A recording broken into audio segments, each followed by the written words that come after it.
Okay, well here it is while I'm doing laundry. you can hear the washer spin drying. So this is my last box. And again, I didn't cough once the entire night. Anyway, it must be a psychological thing. Maybe it's psychosomatic. I start the camera and I cough. Anyway, this is the last bin. It is the bin of, where is it? Monorail switches, monorail points, monorail motors, and monorail base plates. So I showed you the curved bin, I showed you the straight bin. The straight bin obviously had the long straight pieces, the short straight pieces, and the ramps. And this is the rest of it. Now I have piles 1, 2, 3, 4, 5, 6, 7, 8, 9, 10 switches right, 10 switches left. 1, 2, 3, 4, 5 switches right, 3 switches left, so that's 13 and 15. Plus these two, which I'm setting aside for a friend because he's worked the best and they're actually look good. So yeah. This is the issue. This one actually might work nicely. So it's locked. This has always been the issue with me and switches, that they're well used. Now I bought 2 kits when I was a kid. Kid in my 20s. 2 of the accessory kits that came with the switches. There was 2 accessory kits, 2 separate. Let me just rephrase that. Start from again. There are 2 separate accessory monorail kits, really. So I don't know what the numbers are off the top of my head. One basically just had an oval with 4 curves, 2 straights, and I can't remember if it had any half or quarters. I can't remember, but that was the one kit. The other kit came with switches and the half curves and extra pieces for that. I think 4 more curves. So I bought 2 of each back in the day. So that means I had 4 switches, but I bought brand spanking new. Every other switch I got in here came from used lots. And I found overall they were in a deplorable state for working. Like this one's completely jammed. And yeah, I think you can push it by hand, but you don't want to because like it's like, it's got my initial on it. But can it be fixed? I believe so, but I don't bother. And this is why I don't use switches in layouts at shows, because I did have a bunch that were working and they still relatively work well. But the more you use them, the more they're going to wear out. And yes, you can put the graphite dust in them. You can do all the other stuff with them. But for me, they just get in the way. So I make separate monorail loops for everything. If you like the monorail that goes around and doubles back on itself and comes back down and goes back, of course you can't do that with copper because it'll short, because you're crossing the streams, as they say. So I do not. I learned at a very 15 years ago to stop using switches and layouts.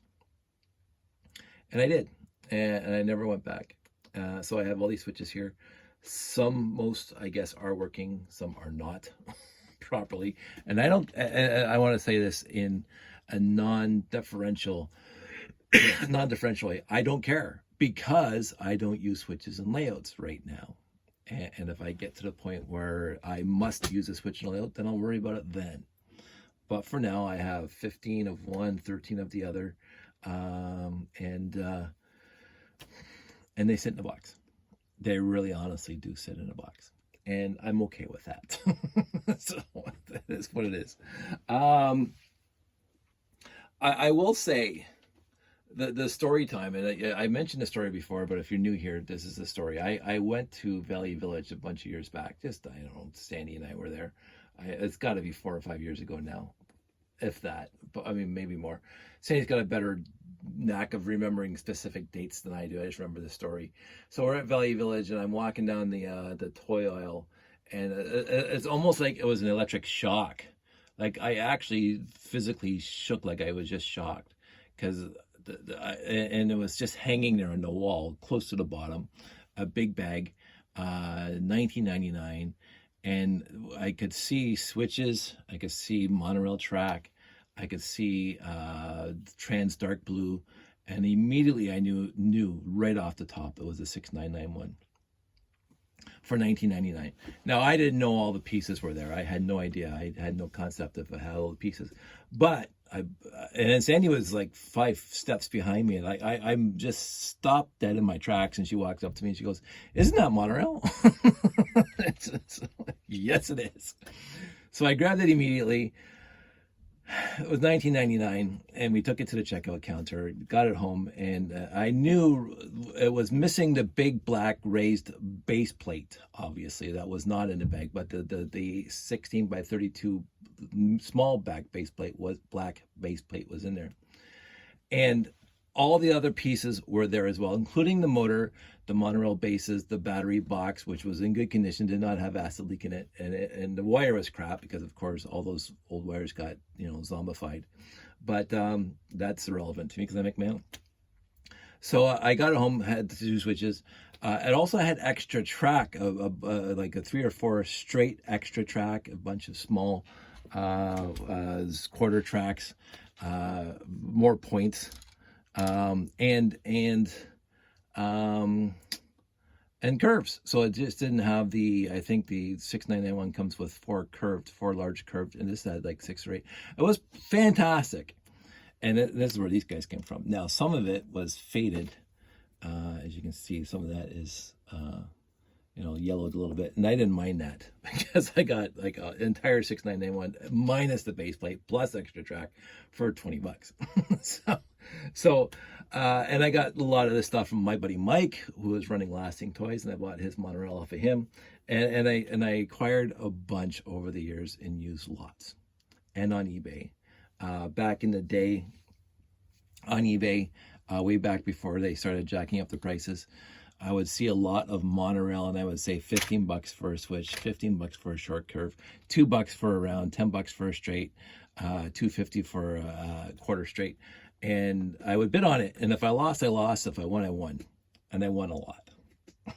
So I honestly can't complain with the amount of stuff I've acquired over the years. Now, again, not even close, not even remotely close to the top 100 monorail collections in the world. Not even close. There are people who own scads more monorail than I do, and I am all happy for them. I've always said this. I'm happy for those who have more stuff than I do, especially when it comes to the Lego, because it's their passion, just like this is my passion. I was never in this to get the biggest collection, and there's no way I'm going to get the biggest collection now, because there's no way I'm paying the prices that they're asking for monorail now. I ain't doing it. But I'm happy for them that they do have big collections, and they actually do shows, and I'm happy about that. So in the end, I have what I have. And right now, since the layout is completely downsized, because there was a point when Jeff and I were doing the 10 by 18 or the 7.5 by 18 that we used most of the monorail. That was fun. but condensing it and much reducing the amount of monorail I have to set up every show is also fun.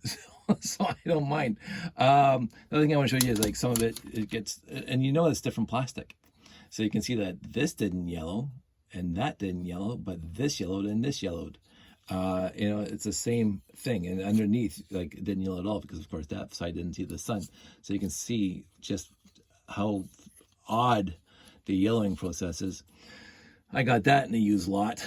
That's not one of mine. And of course, it's the opposite of the way they're supposed to be. Like, you can just take these things apart. There's these little things here, little tabs here, without pushing them too hard because you'll break them.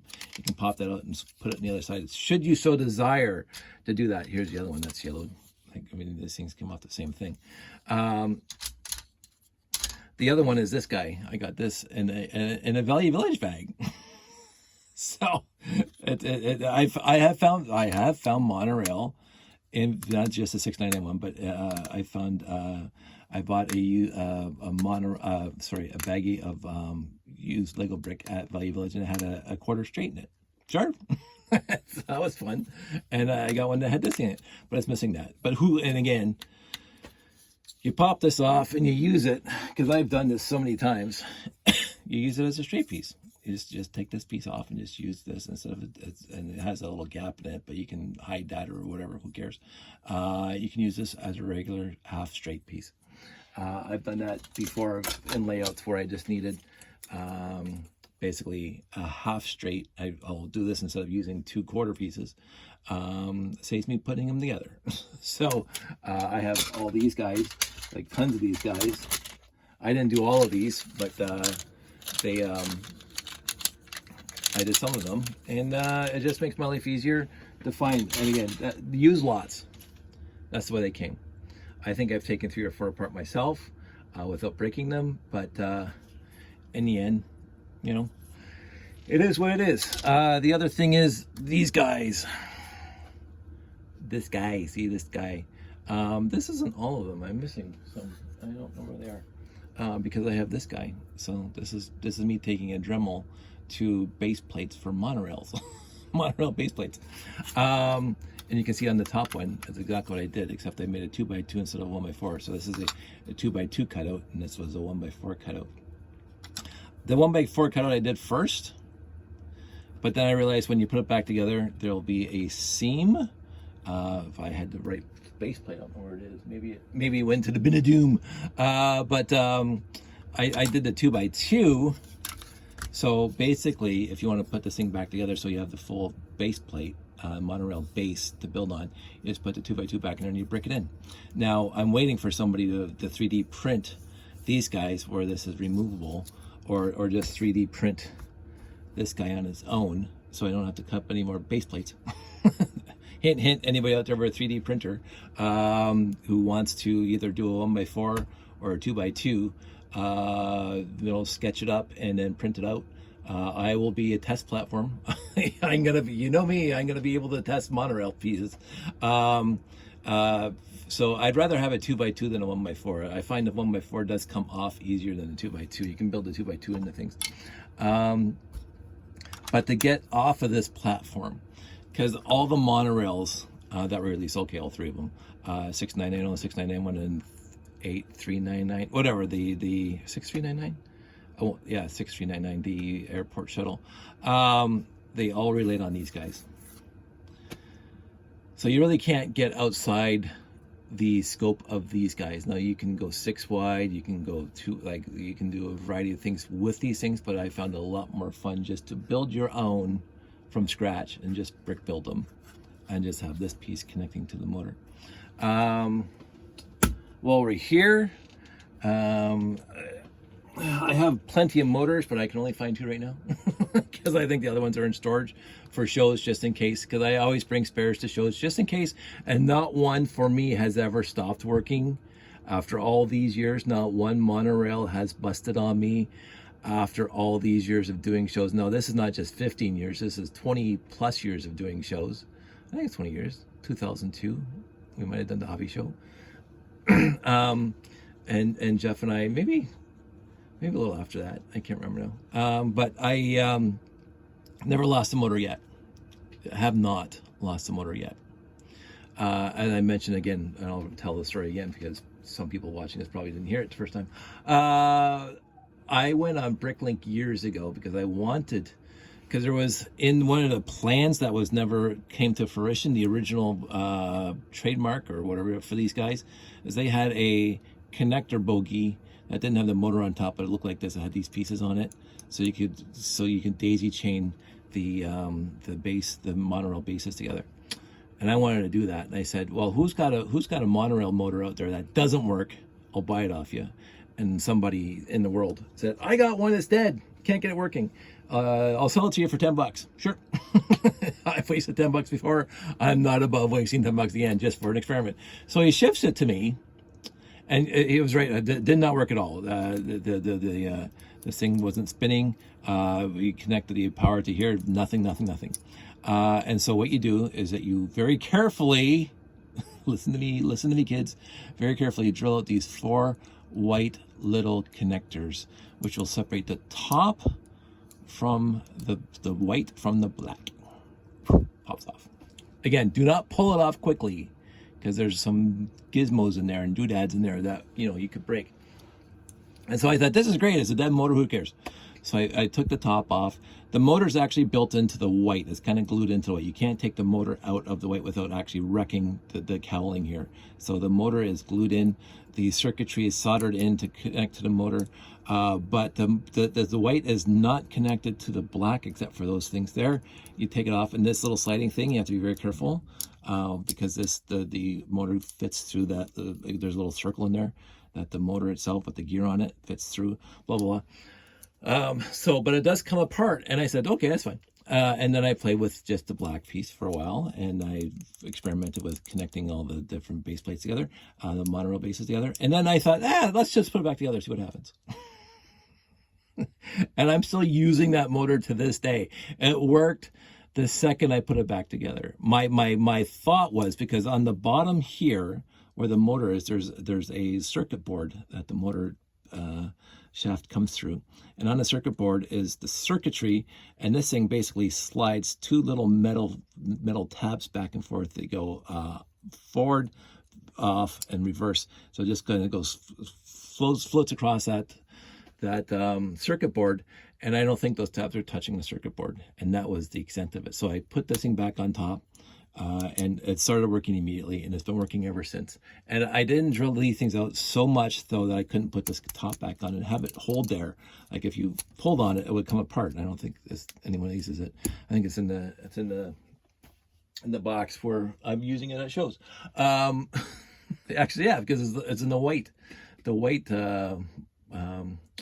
monorail. So these things are solid. They seem to work forever. So far, my fingers are crossed that they keep on doing that.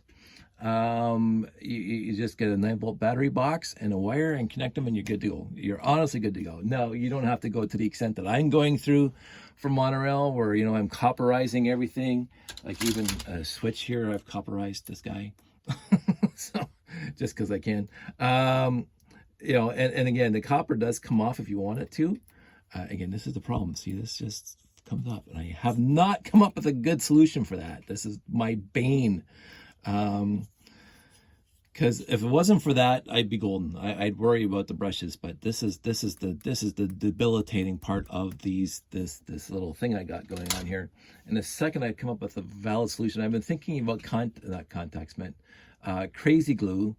Put a little dab on it underneath here and see if that binds the copper to the plastic, but I don't want it leaking out the sides because that's just going to damage and then the copper's not coming off again, by the way. So that's a permanent fix, and I don't want it, because right now I could take this copper off and then this is a regular piece of monorail, right? Should I want to go back to just batteries on the monorail, maybe power functions like some people do, the Bluetooth like some people do, but I really, really, really, really want to get away from batteries. So that's been my impetus for the last decade, over a decade, is to get rid of. Actually, this is pre-Sandy. We were doing a show, oh my goodness, a Christmas train show, and I had 3 monorail loops. This is why most of the stuff is coppered. 3 monorail loops, so it's got to be before I met Sandy. I don't think Sandy was at that one. I think it might have even been the show where I met Sandy. Where Sandy showed up at the show. So 2003. How long ago was that? Holy crap. Oh, for the love of everything. Anyway, walking down memory lane. So I had 3 copperized monorail loops on that layout, and I had 1 train, so I had 4 train controls. Oh, sorry, 2 monorail loops, 1 train loop, and the loop of chains, Technic train chains that pulled the little vehicle, my little space shuttle launcher around the road base plates, which I thought was fantastic, which I still miss to this day, because everybody asked me how they did that. They just pull a magnet around, and now that Lego's coming up with that new chain piece that's with Pac-Man, I could do it a lot easier. So anyway, I've been rethinking. I'm going to revisit that at some point. In the end, I have what I have. I'm happy I have it. I am actually selling some pieces to a friend, but I am not. I just realized I honestly don't have a lot of monorail. I mean, I have more than a lot, but I don't have a lot of pieces of monorail that, and I want to keep this going for a long time. So I'm not willing to get rid of 90% of my collection. I'm willing to get rid of 5% of my collection, and so, or probably 10. By the looks of it. So it's going to be a negotiation of the parts that they want versus the parts I'm willing to give or sell at this point. Also, I would feel very, very bad if I sold somebody this piece here. Like, look how crappy that looks. Like, I keep on saying it. I do want to try Retro Bright. I do want to find some hydrogen peroxide and stick it in the sun. I mean, in the summertime, I've been saying for the last 7 years or 5 years that in the summertime in Canada, just stick it in the back deck, like let it sit for a couple hours and see what it looks like. But I just never get around to it. And I just feel bad every single year. And I get back to winter and I just, oh, I'm going to do it next spring. And here we are already in June and I haven't done it yet. So I will Retro Bright these at some point. Some of my friends said, oh, you should invest in one of those natural lights that you can just put on the greenhouse lights or whatever, because then you can do it inside your house. Yeah, but then I'm spending money on it. If I just go get Retro Bright or hydrogen peroxide and just put it in a container on the back deck, I think that'll be fine. But anyway, that's a whole other story. I have to do lots of coppering. Thankfully, I had enough straights, long straight pieces that were all copperized, which is fantastic. But I do have to do some curves and some quarter straights in order to finish and actually I have to do something else too. So I have about 15 pieces to copperize, and I'm probably going to do that on film just so you guys can see it happening. Because it's not that hard. And I forgot to do this today. I was going to order some aluminum tape and I just didn't get there. I'll see if I'm going to get it done tomorrow. So that's it. That's all. I just wanted you guys to catch up on the very last bin that I have. I have 3 bins of monorail track, one for curves, one for straights, one for the miscellaneous pieces. The one thing I do have is I have a few of these, because again, I've never built it, but I do have I believe all the pieces for the airport monorail shuttle. I got 2 of these. I don't know where the other one is right now. This is wrong in my room. I don't know where the other one is right now. I did clean my room, but I still haven't fully sorted everything. I got that at an eBay lot years ago. So it came with this, and I said, woo! but I got the rest of the airport pieces and just used lots here and there and everywhere. So anyway, that's it. That's all. I hope everybody's doing well. I really do. And I'm overall happy. It's a good life that we have, and this is a fantastic hobby that we're in, and I love the fact that you guys do watch these videos. And you know, I will never say like and subscribe, but I do appreciate the fact that you guys watch them. And so that's it. That's all I need to say. You guys all stay safe, take care, and I will talk to you soon.